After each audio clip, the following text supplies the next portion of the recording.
zur Vermeidung von interkontinentalen Auseinandersetzungen, der greift dann, wenn die Teams aus Afrika und Südamerika aus Topf 3 gezogen werden. Es gibt Fälle, in denen wir vielleicht eine Gruppe überspringen müssen, wenn dort bereits Südafrika ist oder Brasilien oder Argentinien.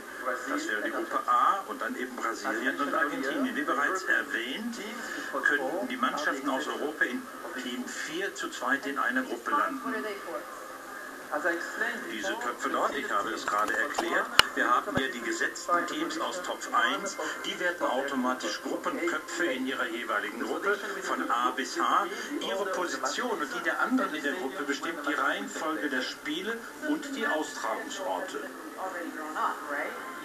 Ja, der Austragungsplan steht auch bereit. Südafrika ist in Position A1, spielt das Eröffnungsspiel gegen A2 und das findet am 11. Juni in Johannesburg statt. Die Teams in den Köpfen 2, 3 und 4 bekommen eine Position innerhalb der Gruppe von A bis H durch das Ziehen einer Kugel, die die Position enthält, einen Buchstaben und eine Zahl, sodass die Kugeln aus Topf A, A2, 3, 4 und so weiter angeben werden. Und ich hoffe, das ist nun für alle sonnenklar, denn am Ende dieser Erklärungen wird gezogen. Also hier steht also es ist wirklich völlig einfach, um es mal zu verkürzen. Es wird losgehen damit, dass man aus dem ersten Topf jeweils eine Mannschaft zieht. Klar ist nur Südafrika in der Gruppe A und dann in der Reihenfolge der gezogenen Mannschaften geht es als Gruppenkopf B, C, D, E und so weiter bis H. Bevor wir zu diesem hochkomplizierten Vorgang kommen, begrüßt jetzt Charlize Theron die Assistenten, die Paten, wenn man so will, bei dieser To draw the countries from pots 1 to 4, please welcome on stage from Ethiopia, two-time Olympic gold medalist, ein großer Leichtathlet and the fastest marathon runner in history, Haile Gebrselassie. Haile Gebrselassie, der zweimalige Olympiasieger über 10.000 Meter, der Äthiopier, hält den Weltrekord im Marathon, gerade bei der WM in Berlin aufgestellt.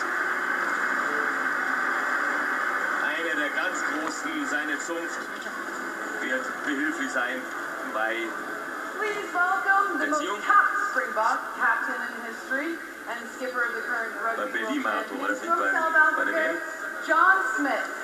John Smith, das ist der Trainer eines Weltmeisterteams der Rugby-Nationalmannschaft Südafrikas. John Smith.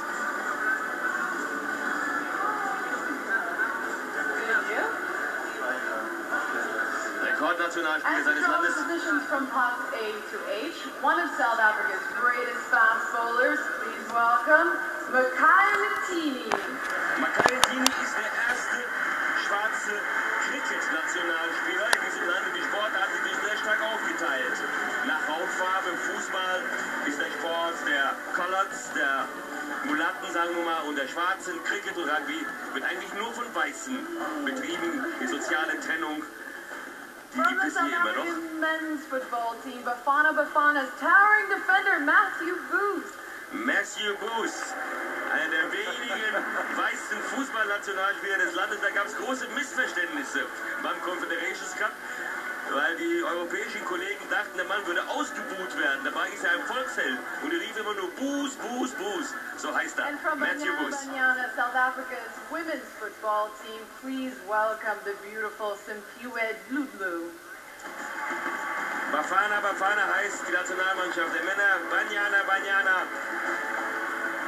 Die Nationalmannschaft der Ladies in Südafrika, eine Vertreterin, Makhaya Ntini.